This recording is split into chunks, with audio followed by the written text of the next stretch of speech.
Chapter 11, Section 2, Solving Quadratic Equations by Completing the Square. This is another method that we're going to use to solve quadratic equations besides the factoring method and besides the square root property. So this is one that I don't use a lot, but it is important to be able to complete the square. So it's also good practice for other things that are going to involve completing the square, which you'll get into probably more in, say, pre-calculus. So we're going to solve quadratic equations by completing the square when the coefficient of the second degree term is 1, which means for ax squared plus bx plus c, a is going to be equal to 1. We're also going to solve quadratic equations by completing the square when the coefficient of the second degree term is not a 1, so when a is not equal to 1. And then we're going to simplify the terms of an equation before we solve using the completing the square method. It is important that you know how to complete the square.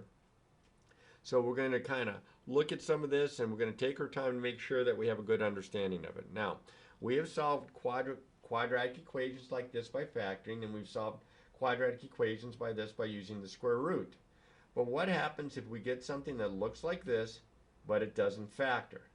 Okay, so in that case, we need something else, and so that something else is a method called completing the square. Because what we're going to do is we're going to try to make this guy look like this guy. And if we can do that, then we can use the square root property. So let's start with one here. I'm going to move this up just a little bit. X squared plus 6x minus 9 equals 0. Now this is a quadratic equation in standard form, but it does not factor. So the coefficient to use the completing the square method, the coefficient of the x squared term must be 1, and it is. It's already a 1, so that's good. If it's not a 1, let's say it was a 2 here, then we divide both sides by 2 every term. Next, we want to write the equation so that the terms with the variables are on only one side of the equation and the constant terms on the other. So we're going to get rid of this minus 9 and get them over here. Now I'm going to show you this step by step, but these are the actual written steps. Then we're going to square half the coefficient of the linear term, that'd be this guy, and then we're going to add this to both sides of the equation to complete the square. Alright, then we're going to factor the perfect square trinomial, that'll be on the left side, and then we're going to use the square root property. Now that's a lot of steps, write them down, and then that way you can look off of this as we go to the example. Alright. X squared plus 6x minus 9 equals 0. Already in standard form, doesn't factor. Now I want to solve this. So I notice that the coefficient of the x squared term is already a 1. That's great. And then I am going to get the two terms, that would be the x squared and the 6x, isolated on one side and get the constant term on the other. So I've got to get rid of the minus 9. So I'll add 9 to cancel it out. And I get x squared plus 6x is equal to 9. Now I need these two terms with the variables on one side by themselves. Now I already have a lead coefficient of 1, so that's perfect. So now what I do is I go to the coefficient of the linear term. It's a positive 6. I take half of this and I square it. I take half of the 6, I divide it by 2, and then I square it. 6 divided by 2 is 3. And 3 squared is 9. So I'm going to add 9 to both sides. Now look right here. See this guy? I'm going to add 9 to this side. I'm going to add 9 to this side. See how I just wrote it out here like this? I put a plus 9 here and a plus 9 here. And of course 9 and 9, that's 18. So I have x squared plus 6x plus 9 is equal to 18. Well, here's the good news. By doing those steps, this is a perfect square trinomial. That means there's a binomial that when you square it gives you x squared plus 6x plus 9. And that binomial, we had this back in the factoring chapter, way back in chapter 5. Whatever's being squared here, and the middle term, the sign, has to be the same. So this becomes x plus 3 quantity squared. Now if you don't trust me, take x plus 3 times itself, do FOIL,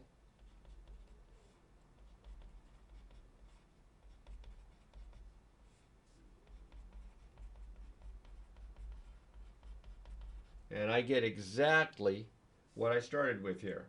So this is the quantity, x plus 3 quantity squared. Now, at this point, you should be looking at this and saying, hey, I can use the square root property that we had in the last section. And that's exactly what I'm going to do. I'm going to take the square root of both sides. I have x plus 3 is equal to the square root of 18, and I have also x plus 3 is equal to negative square root of 18. Now, the square root of 18 is the same as the square root of 9 times 2, which is the square root of 9 times square root of 2, which is 3 square roots of 2. So I'm going to change this and this, and I'm going to write this as 3 square roots of 2 in both spots.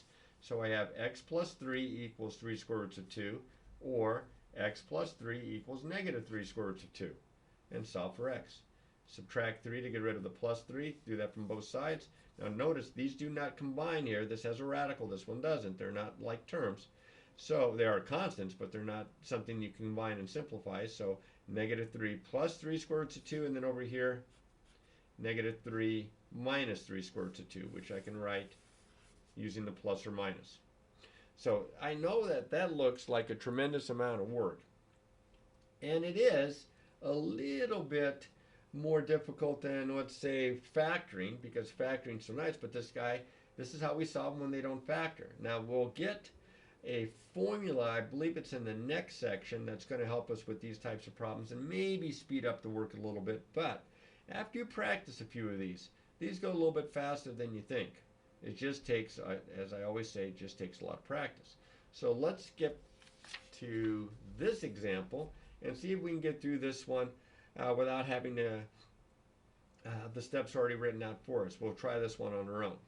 Now notice here, it is quadratic. It is not in standard form, but that's okay, because in this case, notice that the two terms with the variable are on the same side, the constant terms on the opposite side. So that's part of the process anyway. And we have a lead coefficient of 1. So this guy is ready to go. Now watch what I'm going to do. I'm going to write him out as x squared plus 4x, and then I'm going to leave a little space there, and I'm going to put equals 1. The reason I leave a little space is this guy is ready to have the square completed. I'm going to complete the square. I take half of this number, half of positive 4 is positive 2, and then I square it. And when I square positive 2, I get positive 4. So I'm going to add 4 to the left. I'm going to add 4 to the right. This is a perfect square trinomial, and of course the right side is just 5. X times x, 2 times 2, plus sign in front of the middle term tells me plus sign right there. And now I use the square root property. This tells me that x plus 2 is equal to the square root of 5, or that x plus 2 is equal to negative square root of 5. Square root of 5 does not simplify 5's prime. I'm going to subtract 2 from both sides. On both equations, I'll write this as negative 2 plus the square root of 5. Here I'm going to subtract 2, and I'm going to write this as x equals negative 2 minus the square root of 5. And I can leave my answers like this, or as I've done so many times, use the plus or minus, negative 2 plus or minus the square root of 5. Either way is proper. All right, let's try one more. Actually, we'll try more than one more, but we'll try one more next. Okay, this one more is going to give us, I believe, if I'm not mistaken, two imaginary solutions. So let's see what happens here. This is a quadratic equation in standard form. My lead coefficient here is 1. Perfect, that's what I want. But I have the extra term on the left side, unlike the last example. So the first thing I need to do is I need to subtract 13 from both sides. You want to isolate the two terms that have the variable. And notice I'm going to leave a little space here because I'm going to just kind of go right into my next step. I've got this right where I want it. I need to complete the squares. So I go to the coefficient of the x term.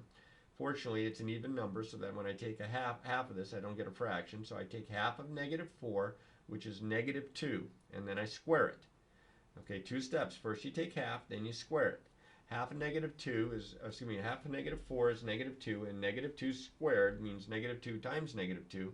That's a positive or plus 4, so I'm going to add 4 to both sides. This is a perfect square trinomial. The other side, negative 13 plus 4 is negative 9. The perfect square trinomial, this would be an x, this would be a 2, and notice the minus sign right there. So now I'm going to use the square root property. I'm going to write x minus 2 is equal to the square root of negative 9, or x minus 2 is going to equal negative square root of negative 9. Now, don't forget, the square root of negative 9 can be thought of as the square root of 9 times negative 1, which is the square root of 9 times the square root of negative 1, which is 3i. So I have x minus 2 is equal to 3i, or x minus 2 is equal to negative 3i. Now I add 2 to both sides and isolate that variable. X equals 2 plus 3i, and over here if I add 2 to both sides, I get x equals 2 minus 3i. So I have these two answers. Notice that they are conjugates, complex conjugates, and that's going to happen on these types of problems. So I'm going to write my answer in solution set form as 2 plus or minus 3i. And I can have this or I can have this, as I've said before. Now we haven't done one where the coefficient of the variable squared was something other than 1. So we're going to do at least a couple of examples of those just to show you what to do. And we have to be careful because we're going to probably get some fractions, because one of our very first steps is to divide. First things first though, I am going to add 3 to both sides. I'm just going to add 3 to both sides to get the two terms with the variable by themselves. I get 4t squared minus 4t is equal to 3. This has to be a 1. Since it's a 4, I'm going to divide by 4, but I'm not just dividing the only term here, this first term by 4, but every term by 4. And I get t squared minus t is equal to 3/4. Now, I'm ready to complete the square. In fact, let me leave some space here. I look to the middle coefficient. It's a negative 1. I take half of negative 1. Half of negative 1 is negative 1/2. And then I square it. Negative 1/2 times negative 1/2 is positive 1/4. So I need to add a 1/4 here and a 1/4 here. This is getting weird. Over here, this is a perfect square trinomial, just going to have a fraction in it. 3/4 plus 1/4 is 4/4 or 1. This is a t. What's being squared here but a half, and that minus sign. So now I am ready to break this into two equations. I get t minus a half is equal to the square root of 1, which is 1, or t minus a half is equal to negative square root of 1, which would be negative 1. I'm going to add a half, and I get t is equal to 1 plus a half, which is 1.5 or 3/2. And here, if I add a half, I get t is equal to negative 1 plus positive 1/2. That would be negative 1/2. And I got two answers here that turned out to not have a radical, not have the imaginary unit I in it. I just get a couple of rational numbers, a couple of fractions. Well, that tells me that if I had looked back to this problem originally, it would factor. I could solve this by factoring, and I'd get those two answers, probably in less steps here. So I can write it this way, or I can write negative 1, the set negative 1/2, 3/2, and write it that way. Let's try one more that has a coefficient that's not a 1. All right, 3x squared plus 12x minus 5 equals 0. Again, this is in standard form, and it probably would factor. I'm not going to mess with it. Maybe it doesn't factor at all. I don't know. I'm not messing with it because the directions will indicate that you want to complete the square. So I'm going to add 5 to both sides. I get 3x squared plus 12x is equal to 5. I'm going to divide through by 3 to get rid of the 3 times the x squared. There's got to be a 1 here, a 1x squared, or just x squared. So I divide through every term by 3. I get x squared plus 4x is equal to 5/3. Uh-oh, got a fraction. So I go to here to complete the square, because now my lead coefficient's a 1. Take half of positive 4, which is positive 2, and square it, which is positive 4. So I'll add 4 here, and I'll add 4 here. This is a perfect square trinomial. This is 5/3 plus 4. Common denominator would be 3, so multiply top and bottom by 3. I get 17/3. Now, what I have on the left, this is going to be the x, this is going to be the 2, and this time it's a plus in the middle. So I get two answers here. But first things first, I've got to use the square root principle, or square root property, and it tells me that x plus 2 is equal to to the square root of 17/3, or x plus 2 is equal to negative the square root of 17/3. Well, I have trouble here because I have a square root of a fraction. Now remember, the square root of a fraction, like 17/3, is the square root of the numerator over the square root of the denominator. And that can be rationalized. If I multiply top and bottom by the square root of 3 here, what's in the denominator, that radical, I get the square root of 51 all over a positive 3, because the square root of 3 times the square root of 3 is the square root of 9, or 3. So what I actually have here is I have x plus 2 is equal to the square root of 51 over 3, or I have x plus 2 is equal to negative square root of 51 all over 3. Let's subtract 2 from both sides. I get x equals negative 2 plus the square root of 51 over 3. And here I get, subtract 2 from both sides. I get x is equal to negative 2 minus the square root of 51 all over 3. Now if you go to match your answer, let's say in the back of the book or something, you might not have it, you might not see the answers written this way, because what they may do is they may go ahead and combine these by getting a common denominator, which would be 3. You'd have to multiply top and bottom by 3. I would get x equal negative 6 plus the square root of 51 all over that common denominator. And here I would get x equals, multiply top and bottom by 3 again, negative 6 minus the square root of 51 all over 3. Or negative 6 plus or minus the square root of 51 all over 3. Now make sure that the square root of 51 is in simplest radical form. Since it's 3 times 17, I think I'm okay here. And there's my guy. That's my answer. They could have it this way. They could have it this way. Most likely they're going to have it this way. And that's how I get it.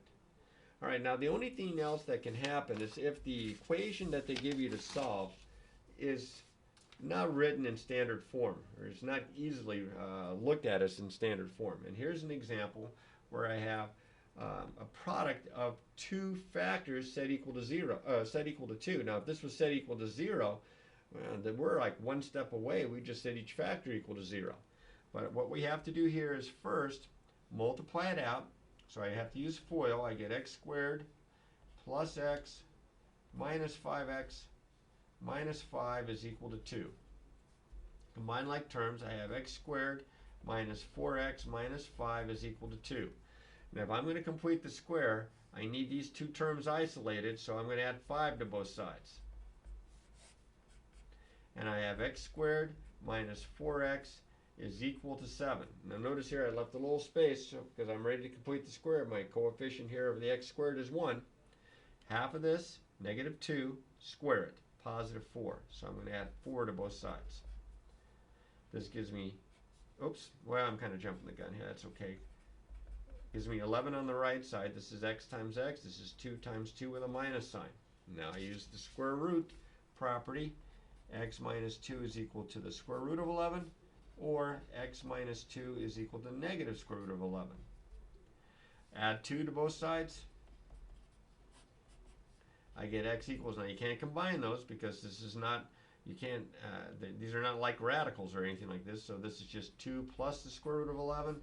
Or here, if I add 2 to both sides, I get x equals 2 minus square root of 11, or 2 plus or minus the square root of 11. Okay? Depending on how they ask you to write the answer out.